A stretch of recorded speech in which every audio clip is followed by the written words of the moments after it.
Chapitre 6, verset 1 à 12. Est-ce que quelqu'un peut le lire, s'il vous plaît? Néhémie. Non, pardon, Juge, pardon, chapitre 6. Juge, chapitre 6, verset 1 à 12. Est-ce que quelqu'un peut le lire? 1 à 2. 1 à 12. Je vais lire. Vas-y.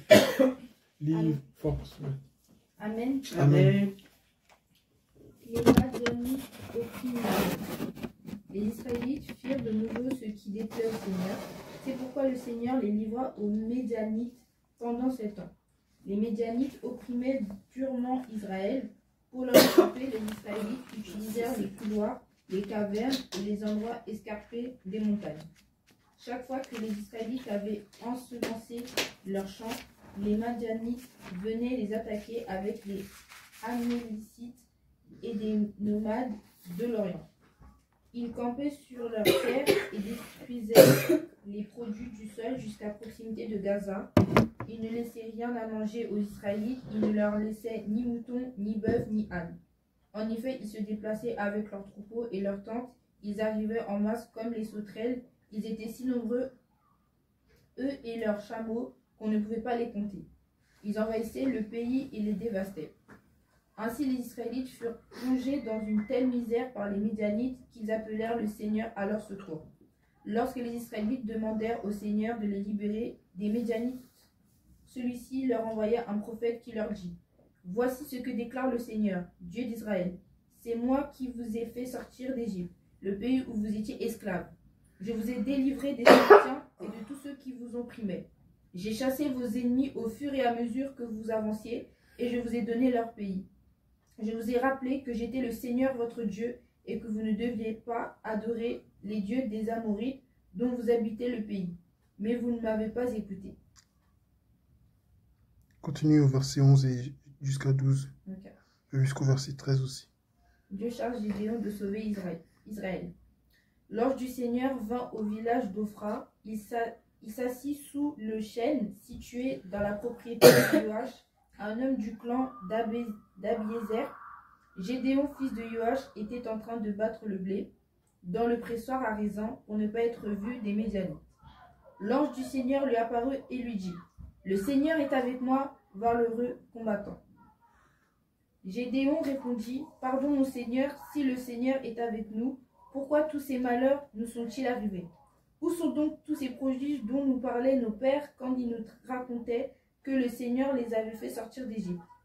En réalité, le Seigneur nous a abandonnés et nous a livrés aux Médianites. » Amen. Gloire à Dieu. C'était une, comment on appelle ça?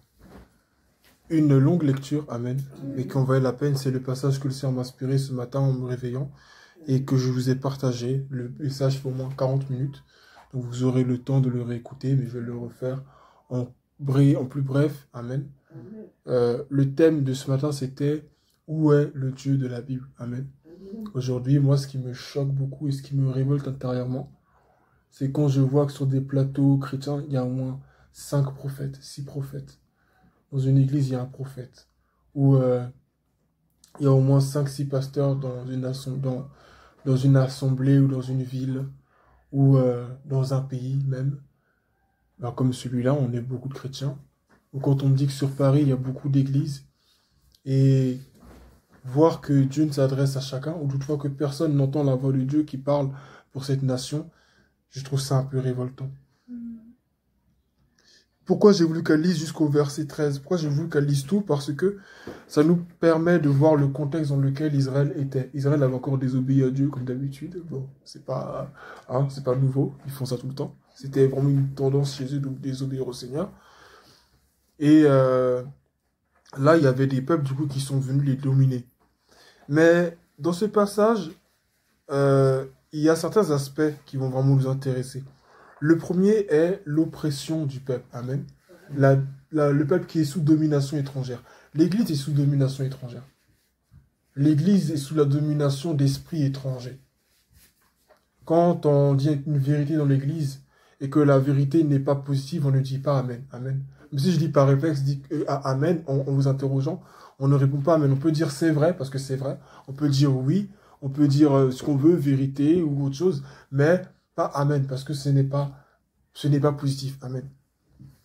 Ici, Le peuple d'Israël est sous domination étrangère à cause de sa désobéissance. Beaucoup de chrétiens refusent de se consacrer au Seigneur. Beaucoup de personnes viennent dans la maison de Dieu avec une double vie. Et Dieu voit cela. Tout cela se passe sous le regard de Dieu. Mais ces personnes ne sont pas inquiétées. Elles ne sont pas dévoilées. Pourquoi? Parce que des gens ne se disposent pas pour chercher le Seigneur.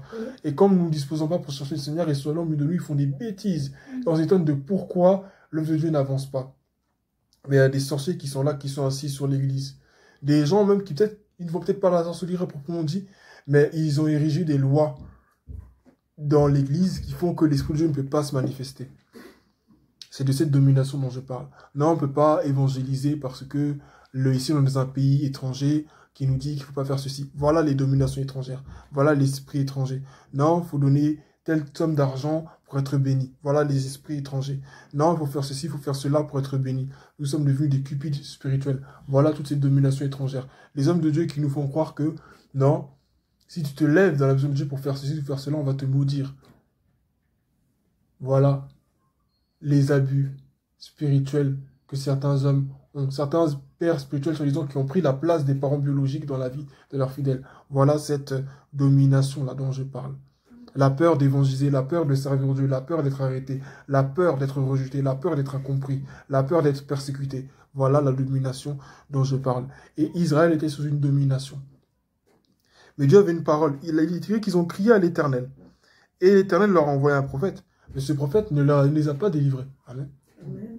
Ce prophète ne les a pas délivrés. Ce prophète les a rappelés de leur situation et les a rappelés pourquoi ils étaient là. Amen.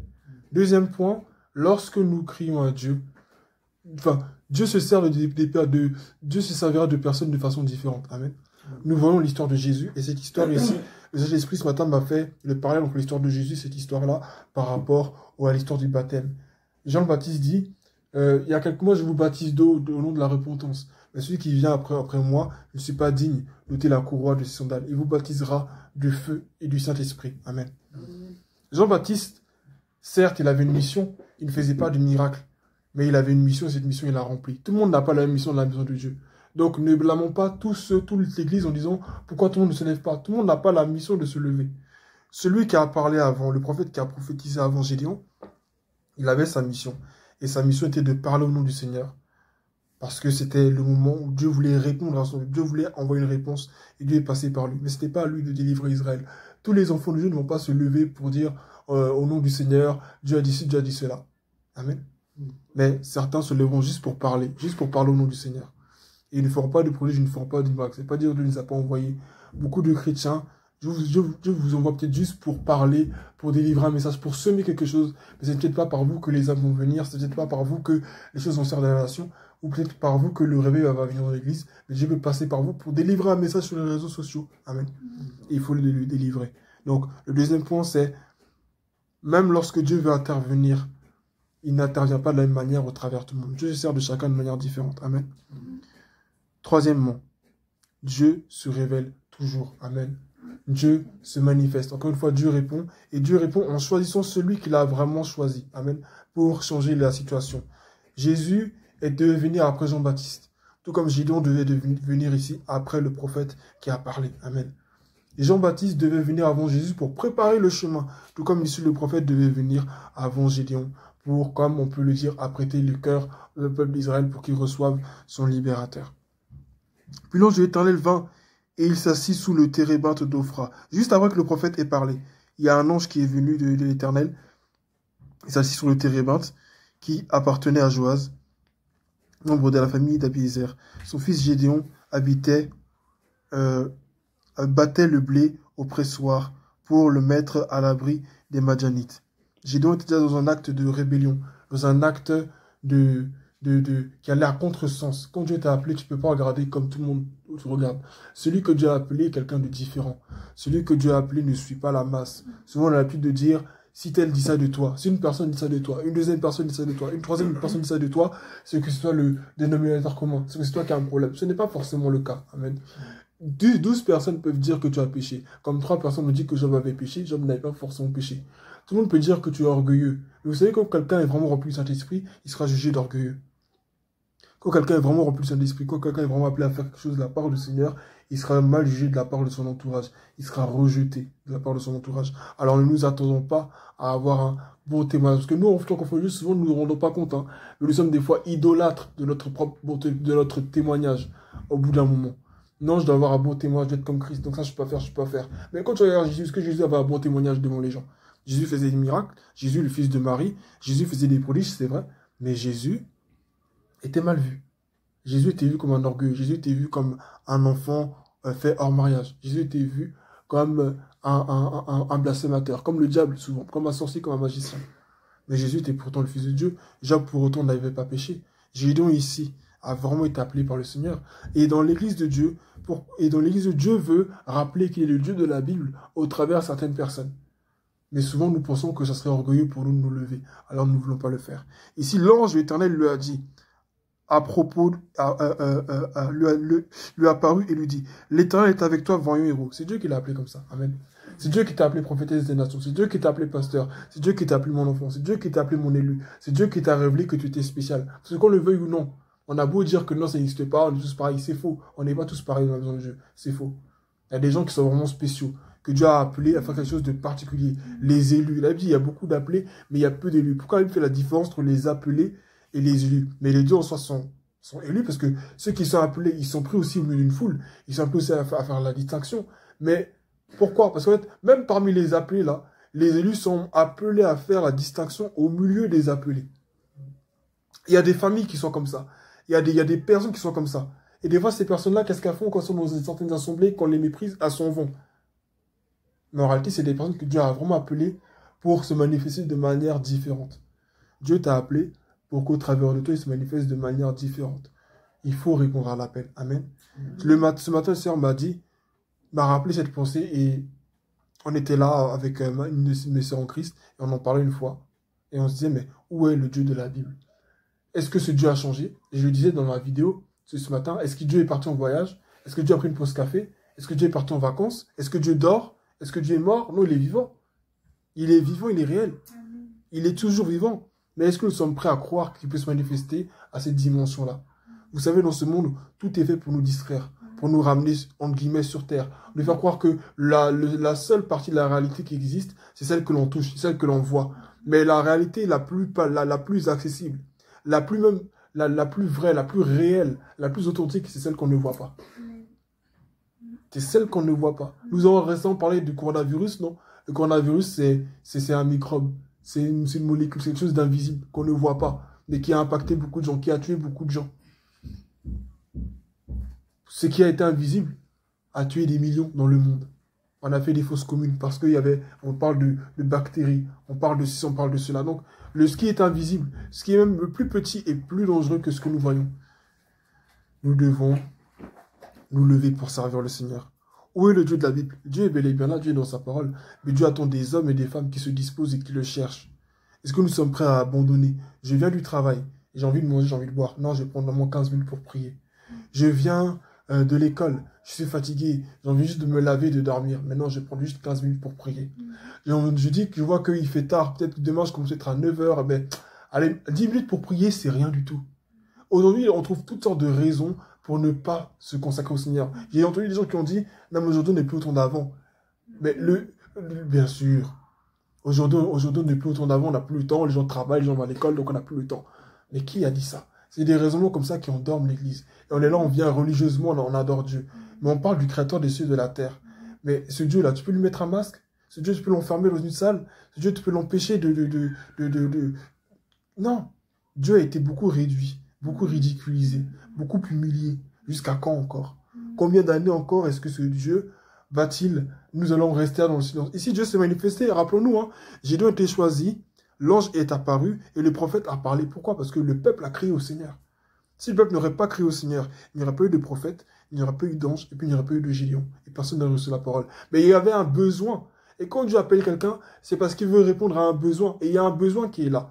Combien de temps encore nous allons attendre? Combien de temps encore est-ce qu'il va-t-il falloir que Dieu soit juste ce Dieu qui est dans nos salles de l'église? On prie, alléluia, amen. On met un petit son de piano, on sent la présence, on chante, on prie. Et puis après, c'est fini, quoi. Chacun retourne à sa semaine et puis c'est fini. Combien de temps encore? Moi, je me dis, combien de temps encore?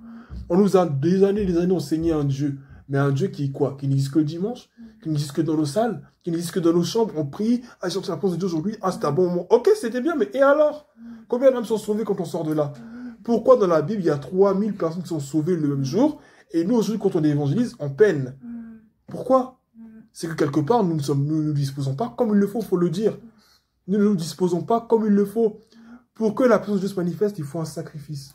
Il faut que quelqu'un se sacrifie dans la prière devant le Seigneur. Il faut que quelqu'un soit prêt à mettre ses intérêts de côté. Ok, d'habitude, on dit au travail, là, j'ai une pause. Mais moi, je vais prendre ce temps, au contraire, pour me rapprocher de Dieu. Je vais peut-être pas le faire toute cette semaine, mais je peux le faire chaque lundi. Je peux le faire peut-être chaque mardi. Et ça change déjà tout. Amen. Comme le frère le disait ici, il y a pas longtemps, la sœur aussi le disait. Pour que quelque chose du surnaturel et d'inhabituel se passe, il faut déjà faire une chose inhabituelle. Tu veux que Dieu se manifeste d'une manière surnaturelle, comme tu ne l'as jamais vu, mais est-ce que tu le cherches comme tu ne l'as jamais cherché? Est-ce que tu lui donnes une place que tu ne l'as jamais donnée? Nous avons peur de nous offrir entièrement à Dieu. Et je vais finir par là. Les satanistes, eux, pour faire tous les dégâts qu'ils font dans le monde, là, ils se consacrent. Ils se consacrent. Pour véhiculer leurs messages subliminaux, pour savoir combien d'âmes, là, on va gagner cette année. Ils se consacrent, ils jeûnent, ils prient. Et pour affirmer même au dehors qu'ils sont sorciers, ils n'ont pas honte, ils n'ont pas peur de le faire. C'est nous qui sommes au fond de Dieu qui avons peur d'affirmer dans notre travail qu'on est chrétien. C'est nous qui avons peur d'évangéliser. C'est nous qui avons peur de nous faire virer. C'est nous qui avons peur de nous faire renvoyer. C'est nous qui avons peur que les gens nous regardent bizarre.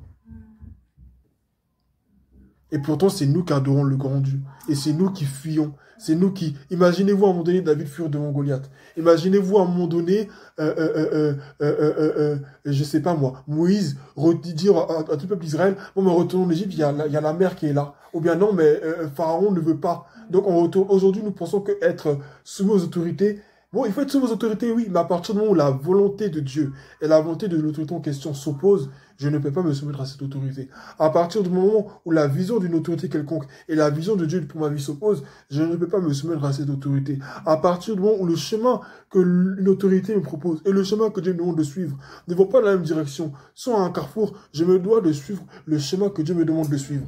L'assumption de l'autorité dans ce monde, elle a une limite. Et c'est ce que beaucoup de chrétiens ne veulent pas accepter. Elle a une limite. Si Dieu m'a réellement oint pour faire quelque chose, si Dieu m'a vraiment choisi pour faire quelque chose, il a tout prévu alors. La chose moi qui me reste, c'est de faire confiance. J'ai toujours rendu ici mon témoignage au collège, où on m'a dit de ne pas évangéliser.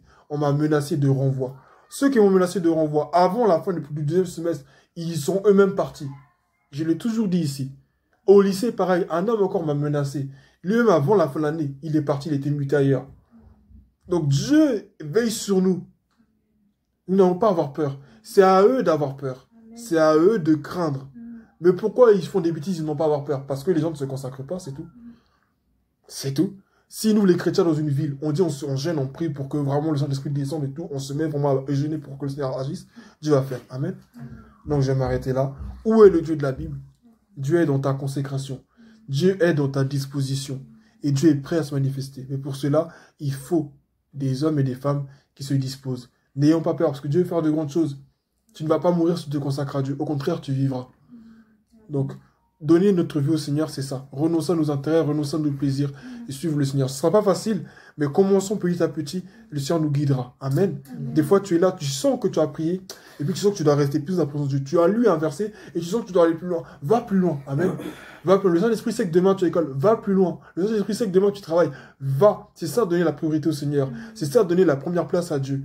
Parce qu'au final, c'est comme si notre travail a plus d'importance que Dieu. Nos relations, notre réputation a plus d'importance que Dieu. Non. Je préfère être seul avec Dieu et en paix, plutôt que être dans une foule et loin de Dieu. Amen. Que notre Seigneur soit béni.